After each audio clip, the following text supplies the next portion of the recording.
Good time zone, and a happy birthday to all of those around the world.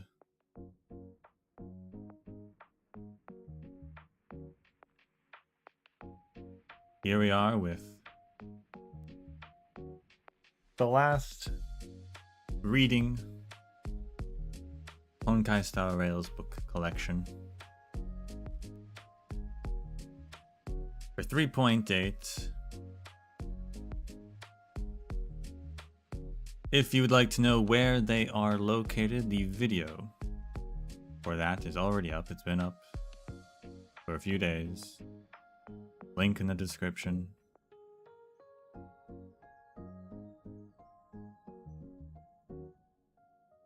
This is actually the first one in a while in which the locations weren't already elsewhere on the interwebs, as far as I could tell. So I might have been one of the first.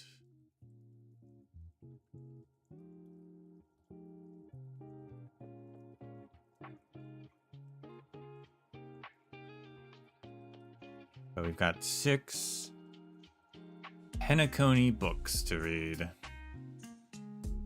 One of which might be interesting, but also could be seemingly interesting, but tells us nothing. We'll find out. A lot of the other ones, a couple of the other ones seem just completely random, filler. Some of them seem like they are important to lore for the context of 3.8 at least. Man, some people did not like 3.8. I did. I liked it. Some people did not like it.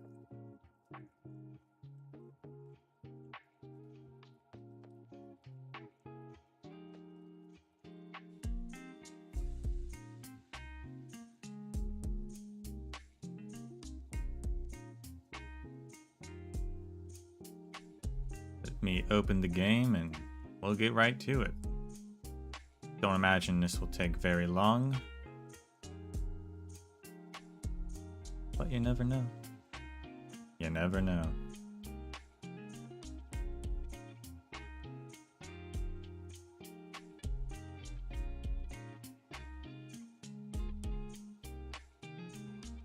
Wabam.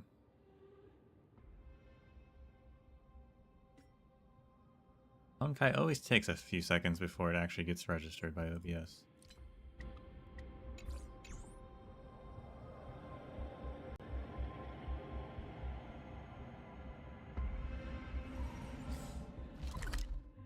Let me check if we have the song that I want there to be listened to on train. If we unlocked it. If not,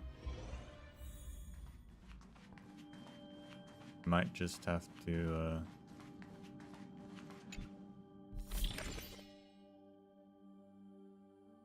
I don't think any of these are the ones I want.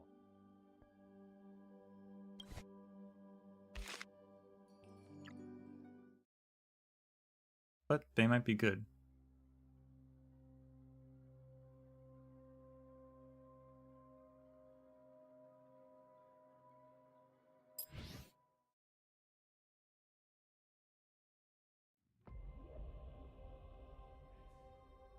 they take any sort of, like, could they start a little faster? So I could actually judge them.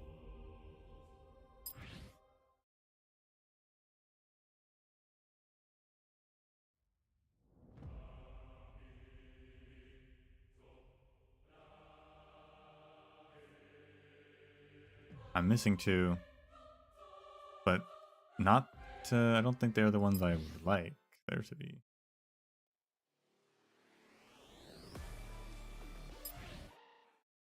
Those are the boss songs. There's a very nice Firefly one, but I don't think it's in the game.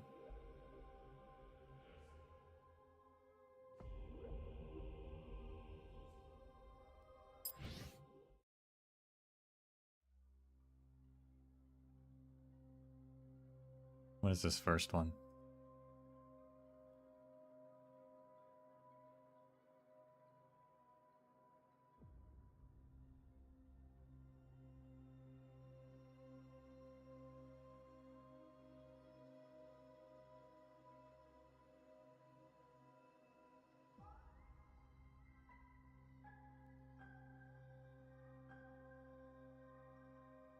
I think that's good enough.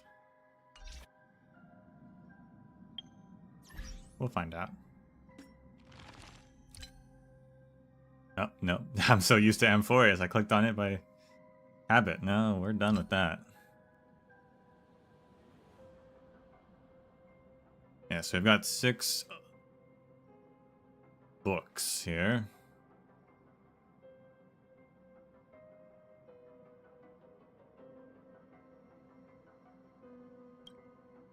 Starting with The Dark Flame Night Rises premiere interview. Interview transcript from the premiere of the superhero movie The Dark Flame Night Rises.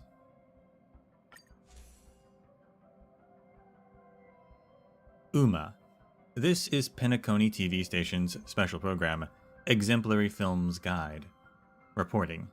Highly recommended by Miss Robin, the blockbuster The Dark Flame Night Rises. Adapted from the historical battle where the Glomoth's Iron Cavalry aided Penacony against the Swarm, has finally hit the silver screen. Uma. I'm now standing at the entrance of Clock Studios theme park. As you can see, viewers are trickling out in groups. Let's hear what they have to say about the movie.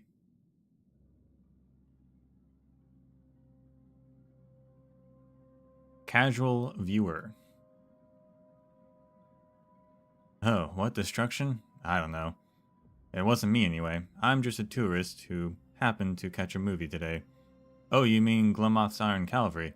That opening scene with the Iron Cavalry fighting the Swarm is pretty tragic. The protagonist, that robot, discovers traces of the propagation after ending up on Penacony. Yet, it still decides to help locals fight against the Swarm disaster. Really touching. Oh no, I'm not a local. Like I said, I'm just a tourist.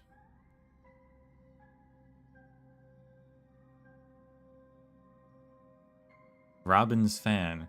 I came for Miss Robin's theme song. I attended her roadshow last time, and Miss Robin strongly recommended this film.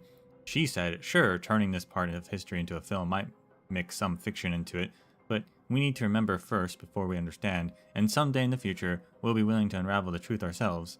Indeed, if it weren't for this film, I wouldn't have known about this part of Penacony's history at all. Professional critic. The film focuses on AR-214, a Glomoth Iron Cavalry who accidentally entered Penacony during the Swarm disaster. She confronts the agony brought by entropy loss syndrome, and through helping Asdana, she rediscovers the purpose of her existence and truly gains her own name. That final scene, where she removes her mech and steps into Penacony's crowd as a true girl at last, then turning back with a smile, was deeply moving. I admit I strongly doubt whether this is historically accurate, yet perhaps this is the filmmaker's little indulgence. History itself could be too heavy for us to grasp in full, but at least in this story, they chose to grant that girl the gentlest ending possible.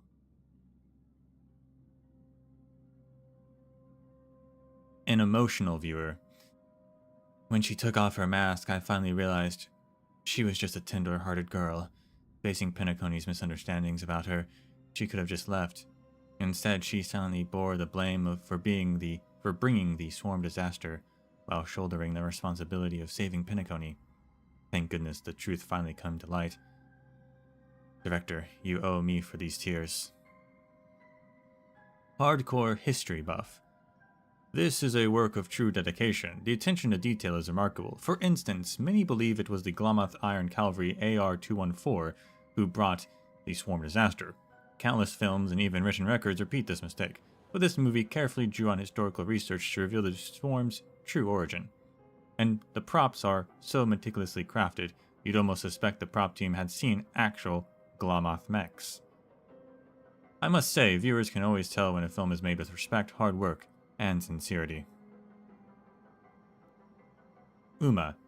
Alright then, that's all for our viewers' interview. Now, as the executive producer of The Dark Flame Night Rises, Mr. Reika also invited the assistant director to attend the premiere ceremony.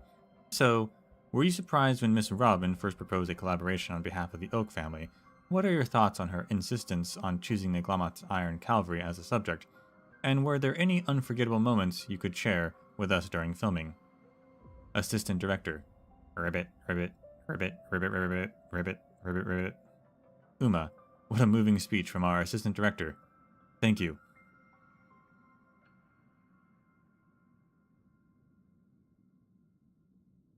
So, I was gonna be like, oh, of course, Penacony banking in on like their past, making stuff about it. Yes, but it was actually proposed by Robin, so I do trust that like it was actually made with good intention. And it seems like it was based on the interviews. So that's nice. I like, Uma. Do you remember her? She's actually a reporter that you can talk to a lot. Always like when they bring in characters like that.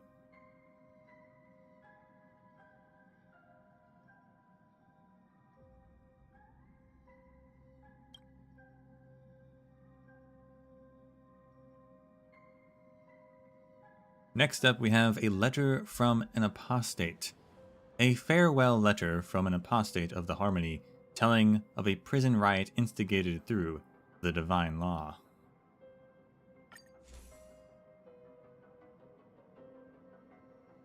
To Mr. Gopher Wood, I am writing to you about a single silent beat in the endless aria of Constantina, the singer of the Pan-Acoustic Theater.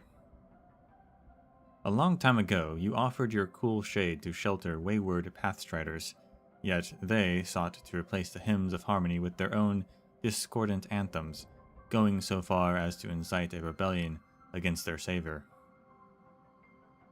We endured great hardship to purge their dissonance at long last, but the victory was costly. You were stripped of your physical form and condemned as a sinner by the main family, while I too lost much in that great fire. I left you then to embark upon a pilgrimage to the Great One's sacred sites, never imagining that I would bear witness to the ultimate fate of those apostates. As with all convicts, the main family's tuning stripped them of their flesh, reducing them to longing without desire, substance without will, and faith without conviction. Their purest thoughts were partitioned and dismembered, becoming verses of song, passages of scripture, and lines of law.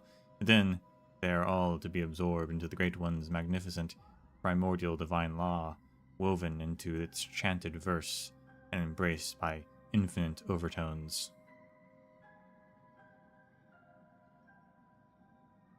During my pilgrimage, I witnessed a visitation by the Pan-Acoustic Theater. The stars shifted, 1,000 sounds rang out as one, and 1,000,000 thoughts danced in ecstasy to the aria of Constantina the singer. Yet even as puppets, those convicts refused to spend their lives heralding the consonant chord.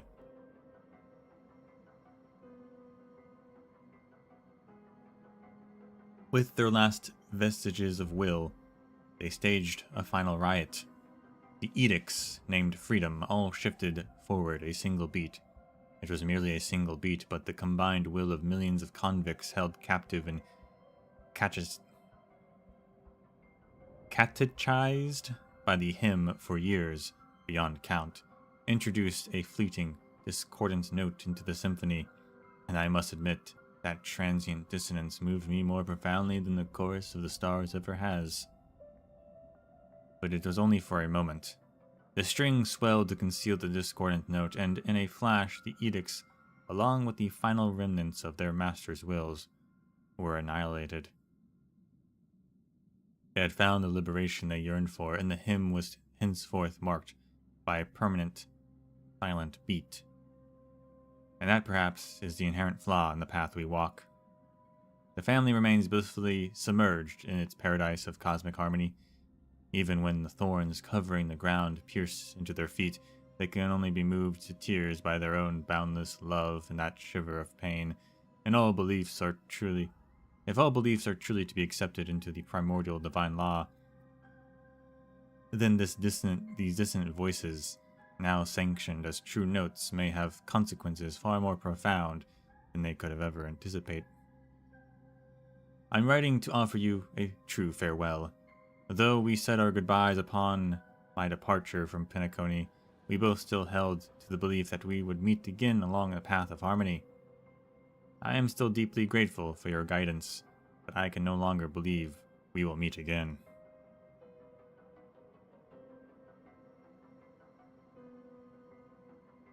This is interesting. So, I think this is the world building. So this is someone talking to Gopherwood, someone that Gopherwood knew. But what we're getting here is that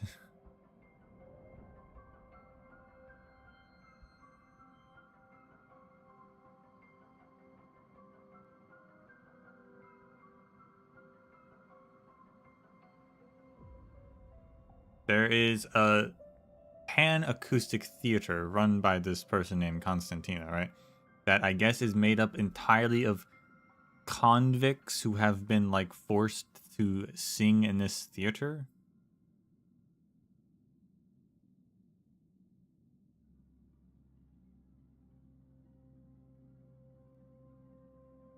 Which is pretty bleak. But at this performance, some of them broke free briefly.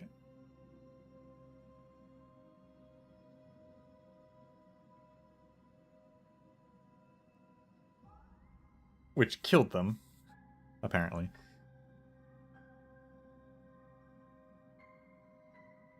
They're like the strings swelled to conceal the discordant notes. So like the rest of the theater like tried to conceal what, like, that there was a break out, the riot, right?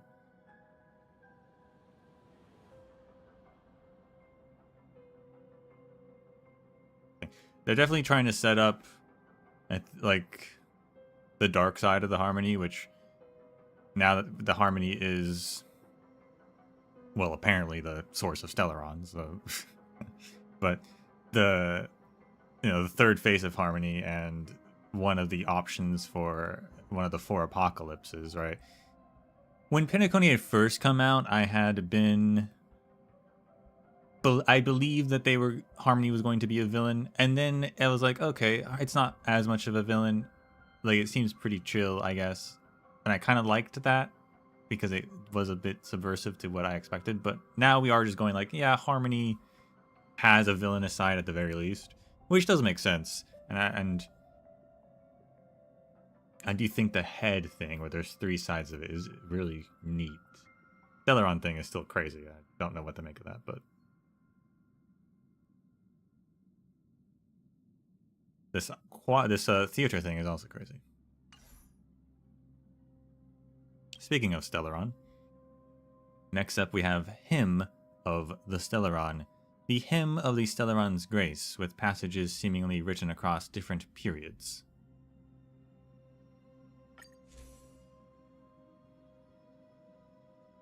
Hymn thanking the gift. Let the star be sundered, its heart laid bare, let every nation heed the summons. By this Genesis Mass, our destinies decreed by the Spirit in 3. Let the sacred dew anoint us, uniting all faiths in its truth. The seed of our fates now ripens, binding brethren in sacred fraternity. Let all worlds and all tongues raise a single glorious chant, for we are the gifted, our hymn of praise, a cosmic gospel. Hymn calling forth paradise. Behold the Stellaron's glow, a blessing on us servants all. It turns barren fields to paradise, sating the wretched, quenching the deprived. The Stellaron is upon us, its brilliance blinds. In this fallen land, it writes the law anew, for the just, the sweetest wine, for the wicked, the purest truth. The Stellaron is upon us, its splendor shines. Now the darkest night becomes the highest noon. In our dreams, the sleepers find a joy that never ends. Hymn praising purgatory. Send him to the spiraling pits, the domain of the swarming carapaces, where karma's fire will purge the world of all joy and sorrow, and a wasteland waits for its rebirth. Plunge him to the endless abyss, to be chewed by 1,000 maws, where the pact of justice is remade, consumed and nurtured by slime, be born anew.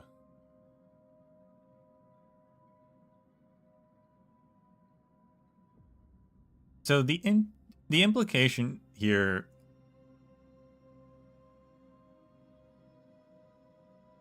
the fact that there is hymns about the Stellaron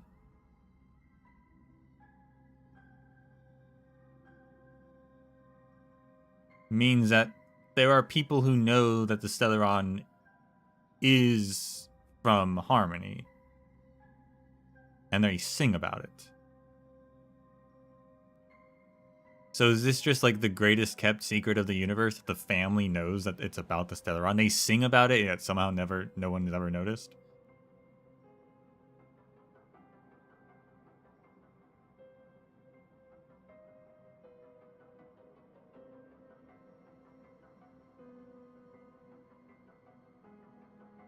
So, okay, so gifts.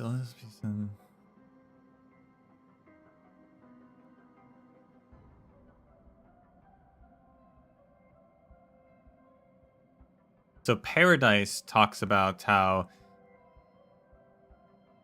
the Stellaron's a blessing. It turns barren fields to paradise, sating the wretched, quenching the deprived.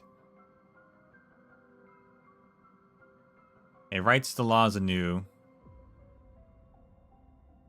Right, so they're like, the Stellaron's a good thing because it is actually bringing paradise. And we know that the Stellaron can, like, I guess do it pretty much anything. Right? It can also talk, which has never actually come up ever again since Cocalia. But, like, the Stellaron can talk. They're intelligent things, apparently.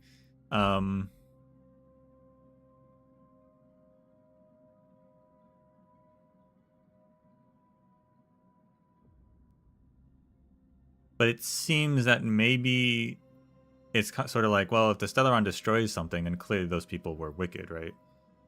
So the Stellaron destroyed Eurillo. Well, clearly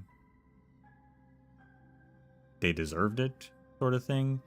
And then that Stellaron was talking to Cocalia.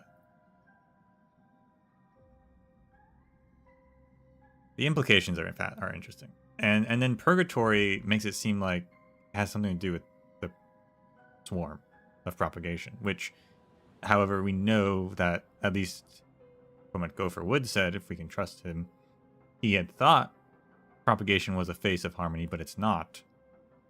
However, this certainly sounds like propagation. Swarming carapaces, 1,000 maws, slime, I guess.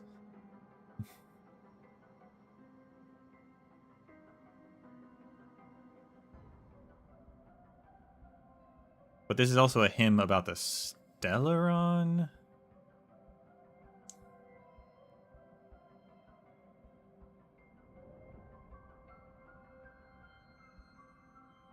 And yeah, I don't know, interesting. But this does mean that there are people who do know the truth about what the Stellaron's origins are, and I guess are just keeping it a secret.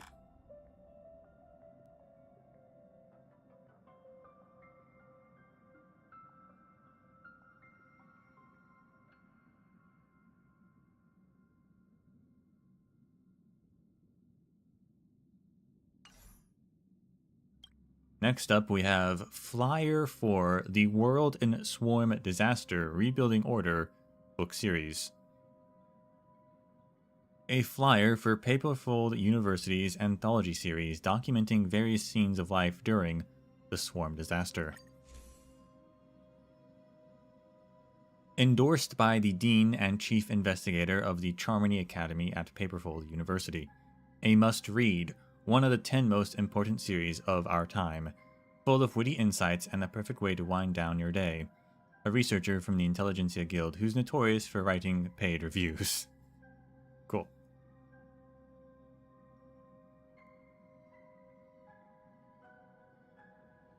Preface. The swarm came from Lapola Major, a torrent that left the cosmos in ruin. To the universe, dozens of amber eras are mere moments, but a single cosmic shift takes millions of years to build. Paths are forged and shattered, waxing and waning, then waiting for fate to shuffle the deck again. The book in this series analyzed multiple events regarding the Order that initiated something new during the swarm, all to posit this possibility. The Order did not wither during the ravages of the swarm disaster. Countless planets were bound into a single will beneath the shadow of Carapace' wings. The yearning for survival drove these concepts to walk further along its path. Was the fall of Inna then a consequence of weakness, or was it the paradoxical self-destruction of a power that, having peaked, had nowhere to go but inward? The answer lies would have to be answered. Something's wrong there. The answer would have to be answered after you have read all of these pages. The answers lies after you have... I don't know. You get the point.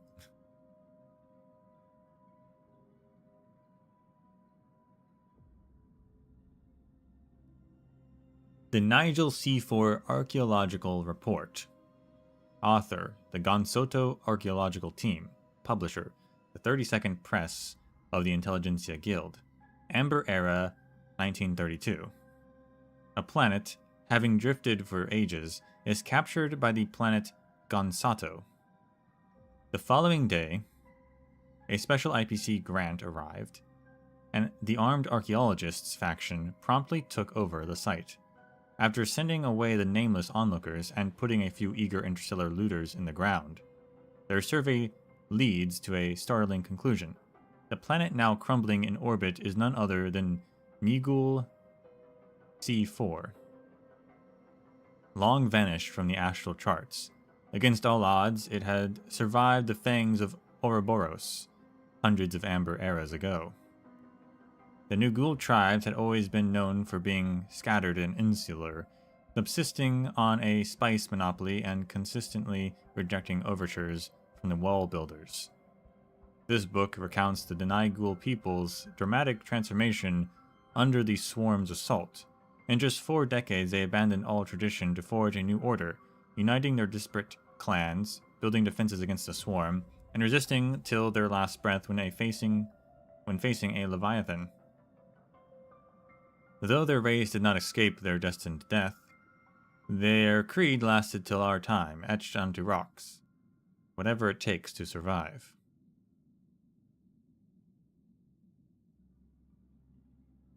They said we shall divide everything evenly. Author anonymous. Publisher Dreamjolt Children's Literature Press. A string collapsing inward endlessly, like a donut. The swarms dissipated. Everything edible had been eaten. Everything usable exhausted.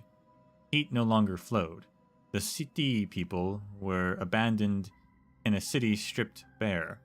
A lonely island of heat death. Longing in vain for Freon-driven coolers, shades in front of department stores, and the rainbow packaging of frozen foods. And then they appeared in the heat waves above the asphalt road stretching to the horizon, like a donut. They said, not yet, so they burned the city. People walked in perfect order, setting every building aflame in tacit understanding. Black dust settled, coloring everything the same shade. They said not yet. So they burned themselves. Wildfire sank downward along the coal pits, peat smoldering deep in the rock layers. The city sank into the planetary mantle, and they felt their skin collapsing inward towards something within their chests. They said not yet. Several amber eras after the swarm calamity, the well builders swept this segmentum with massive scoops, as steady and slow as bulldozers mounted on spaceships. The location where the Steez planet had been, all they saw was a black hole collapsing endlessly, calm, silent, the same within it as it is without. What? What the heck was that paragraph? Last Laugh, Archaeology of Joke Theory. Author, Red-Nosed Old-Timer. Publisher, Fictional History Project Foundation. 10 fools arrived at an anchoring area among the stars. At Flamborgon's L2 Liberation Point, spacecrafts, the swarm, and the wreckage of victims floundering in darkness, the fools plucked a single teardrop and, from its dim glow, learned that the actor's gondola had once docked here. Shedding tears for this graveyard, but now had long since sailed away. Before the fools could recover from the loss of having missed their masks, the swarm arrived. Sensing the dwindling oxygen and organic matter in its cabins, the swarm assaulted the doors tirelessly. Starving, the fools are forced to make a rule. Each night, everyone must tell a joke, and whoever told the dullest joke would be out. Clearly, this was no laughing matter. 10 days later, only one lucky fool remained to witness the departure of the swarm. The final opponent, unable to resist his joke, laughed, and the survivor claimed his own mask. Layered with 9 distinct faces, and received the original theory of jokes. On those 10 nights in the nameless graveyard, the elation became first touched by the order. Those theories derived through explanation, debate, and sobbing codified the art of amusement down to every punctuation mark, the first rule of which persists to this day. Never explain a joke. If there are typos, damages, or missing pages, please contact the publisher to replace them. You're always welcome to place an order. Yeah, there's a typo early on. Okay, so the last one, I mean, that's told by a history fictionologist, so, like, you can't trust anything, but it is interesting, the last part, about the elation became touched by the order, and so then they codified rules about jokes, which would be orderly, and probably not very elation-y. That's interesting. But also, you can't trust anything about that. The second one, I don't know. I don't know at all what it's a children's literature, which is strange. It's about people whom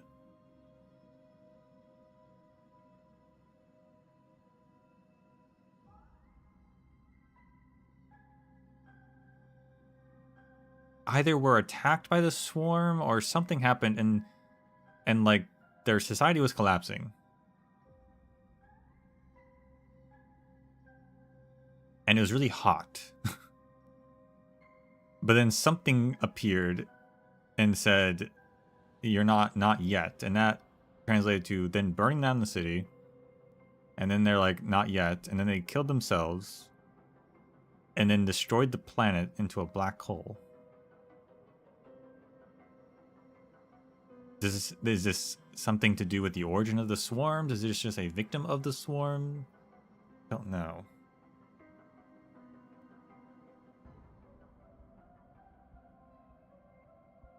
First one, though.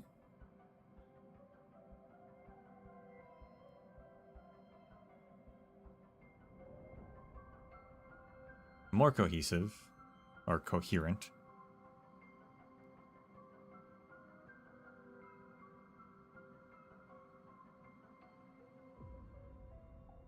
Still something to do with the swarm, though. The planet that went missing, a rogue planet, was captured by another planet.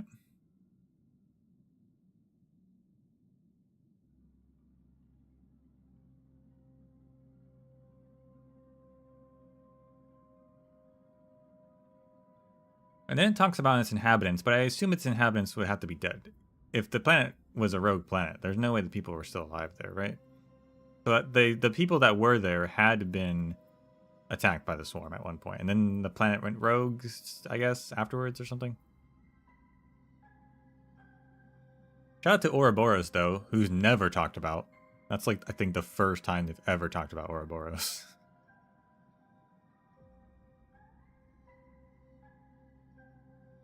The Eon of Veracity, I think.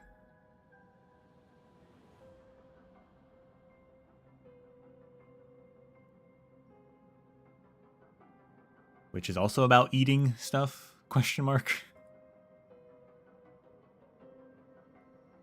Two eons that are kind of about like consuming everything. Although the swarm, I guess, is less about consuming. They're consuming because they're propagating. Veracity is just consuming because it's consuming. Is the last one about veracity? Not the last one. Is the middle one? The last one is the fool thing. Is the middle one actually about veracity? What is the relationship between veracity and propagation?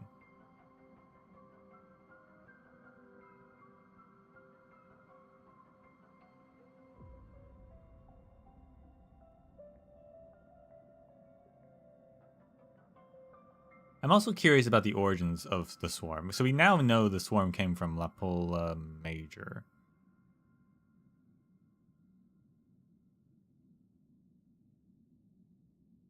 Maybe I should read the databank on the swarm. It might have more information. I've never done that, but the swarm's interesting because no one seems to follow it. Although now we know about the Glamoth Cavalry using its power, but until that point, no one follows propagation except for the bugs that are just the propagation itself. Kind of like how I guess the void, the Antimatter Legion are just like creatures created by destruction. But like the swarm is created by the propagation, but like no one follows. No one seems to have followed propagation. So was it just a thing that became propagation and made its own stuff? It's an interesting path, and that there doesn't seem to be followers really. It's self-sustaining, I guess, which is perhaps because it is propagation that would make sense.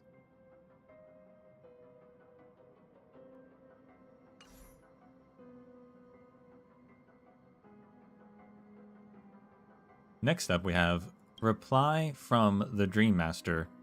A letter from the Dream Master to the siblings under his care. A stack of recollections surging from the memory zone. A stack of recollections that surged out of the chaos of the primordial memory zone, frozen at that moment when the ink is still wet. Robin, it's been over a month since your last letter. I'm delighted to hear your melodies from afar once again. We've heard about your recent situation through the Inter-Astral Peace broadcast. Don't be discouraged by one failure. As long as the giant Moa's feathers still adorn those crowns that gaze down upon the stars, no amount of mediation can dissolve the hatred between Morillon's natives and the poachers. Everything is fine in Penacony. I can sense its breathing remains gentle and peaceful. Or I can sense its breathing remains gentle and peaceful in its sweet slumber, so you needn't worry too much. I hear your next destination is Caspalina 8. I know I shouldn't interfere with your path of spreading harmonious music, and I understand why you refuse the family's support. However, this time is different. The conflicting parties harbor deep-seated grudges, and surrounding powers are eager to see them fight to the death. If anything unexpected happens, please don't hesitate to seek help from the local family followers.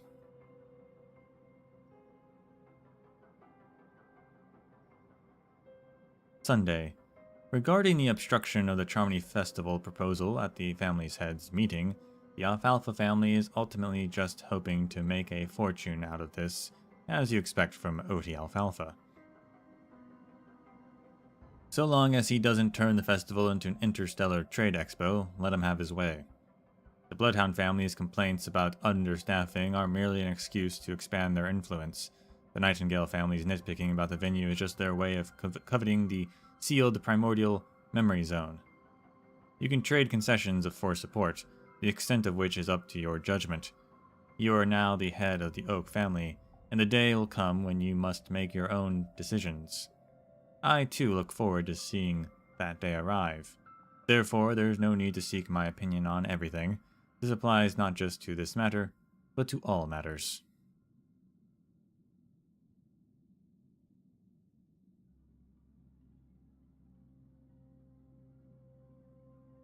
Robin, my dear bird of the harmony, I've heard news of you and learned of your struggles in spreading the message on Caspelina 8. You told me how you tried to help civilians transport supplies under the guise of performances, only to be stopped at checkpoints time and time again. You spoke of singing to children about worlds beyond the sky in a school that resembled ruins, only to have it razed to the ground by artillery fire days later.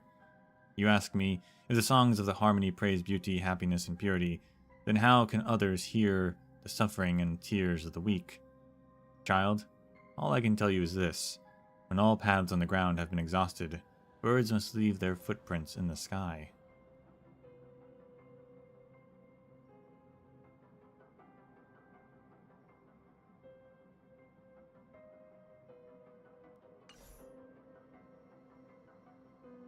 Pretty straightforward, just some messages between some correspondences between Gopherwood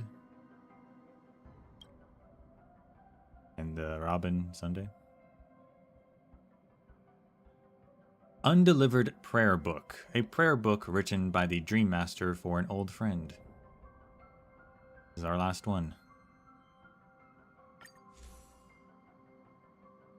You're not the only one who can draw others into play, old friend.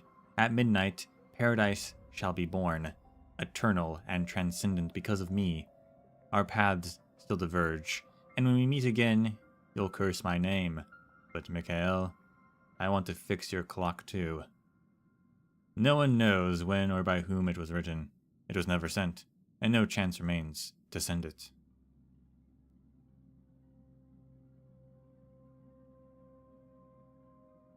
Presumably, it was written by Gopher Wood, because I think he was a friend of Mikhail at one point. Plus, it's a prayer book.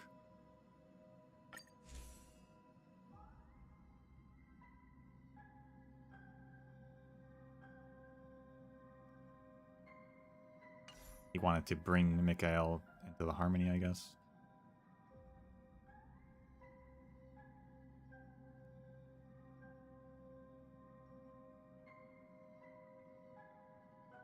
Well, those were some more interesting ones than I thought. Especially the two that I thought were filler, but the swarm history thing is interesting. That last one, well, they keep teasing us with history fictionologists, and yet they never give us it. Never ever.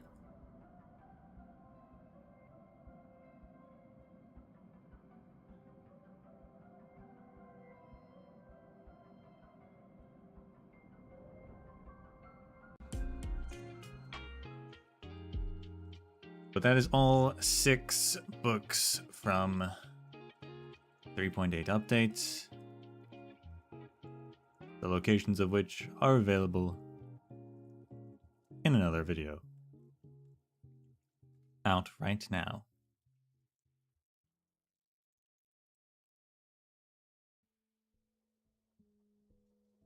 So, stick around if you'd like, but if not, if this is where you go, then thank you all for watching. And until we meet again, may the sands of time treat you well.